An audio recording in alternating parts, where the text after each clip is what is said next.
The best way to get to know an artist is by knowing what inspires him, the places he goes, the things he looks at, the ones he ignores, the people he meets, the strangers, the big discoveries and the little things that inspire him. Let's go for a walk with Dairo Vargas. South Bank is one of his favourite places in London. He will never get bored of it. Actually, neither will I. This Colombian-born artist was found in London, a place to be inspired. He came to London in 2005, taking a break from his career as a graphic designer to pursue English studies.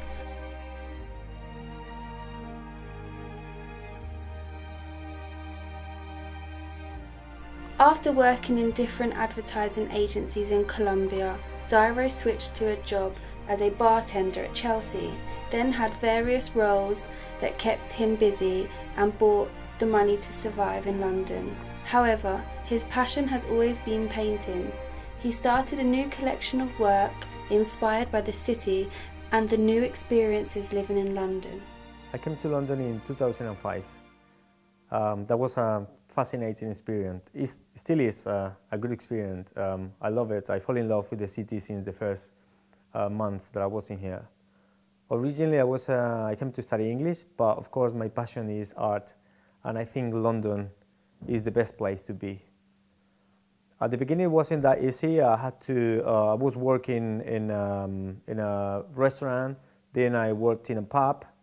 And the pub was one of the best places to do. I could practice my English, so I improved very fast, and also met a lot of people that I'm still with. Some of them, I'm friend with them.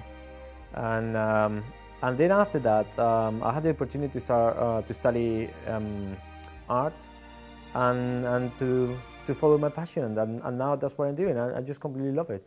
Dairo started exhibiting in small galleries and venues in different parts of London.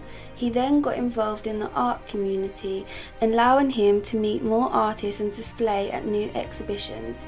He moved to Brighton, home of art and culture, for nearly 2 years, where the beauty of the coast inspired him to create a new collection based on landscapes. There he was invited to participate in Brighton Art Fair. Dairo raises funds to support La Skeletera, a kindergarten in his hometown in Hula, Colombia. This money goes to scholarships, uniforms and material for the school. What we're doing with the children is fascinating. I do every year. I raise money with the help of a lot of friends, raise money to help the children to go to school, give them scholarships, maybe to give them uniforms, the everyday uniform, the shoes, trainers, and things that they need to be able to go to school. Most of them, well, almost all of them, they don't have the proper jobs that they can, provide for their family. So some of them they don't have the chance to go to school, or even they don't have shoes. So this is a very good cause that we all are doing, and I think it's important that we do it and we are part of it. In 2011, he started a special project with Barmados, the UK leading charity teaching art at its school in Wokingham. This work with a group of talented children ended in an exhibition called 1,000 Words. Here the artist presented his portraits beside his students' work. 50% of the proceeds from any of Dairo's paintings sold at this art show were donated to Barmados charity, raising vital funds for children in the UK.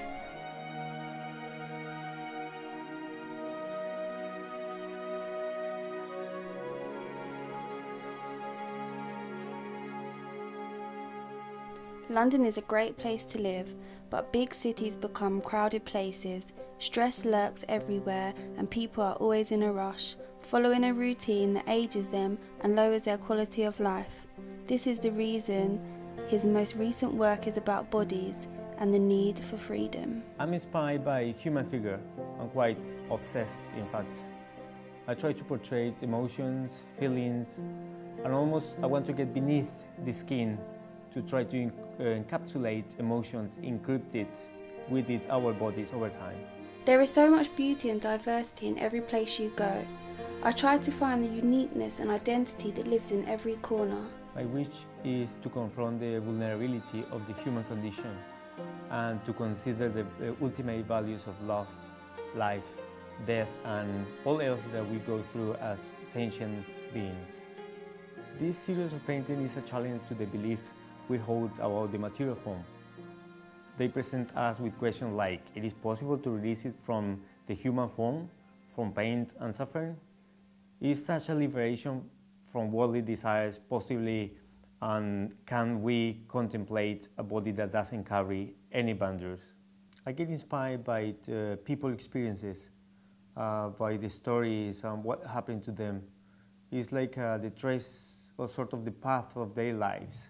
So in some parts of their life they have struggled or something difficult could happen there, but then later on you're going to have the release and relief of all these experiences, and that's the part that I want to capture in my paintings. I'm building a little layering in my paintings, adding texture, colors, drippings, and with this to give the emotions of release and relief in the paintings. I want to show the explosion of all that feelings that uncontained, the inability to contain them and get exploded in this sort of stillness in the air. Since I was a child, I was introduced to William Turner. I love his paintings and the way that he expressed with the color and the light that he put in the paintings. It's like there is a real sort of light coming from the paintings. But there are artists that probably some of them they are not completely related with the work that I do, but still I love in the way that they do their work. One of them is AHMED or Francis Bacon. They are really inspired my work, and I always follow the things that they have done. All masters, the only option that they have to do to create their work was basically pen and paper to create their sketches. But nowadays, technology gives us incredible tools to produce work and to interact with it. Some of our paintings use sometimes a 3D software, and with this one, I'm able to manipulate and to create the feelings that I want with the images.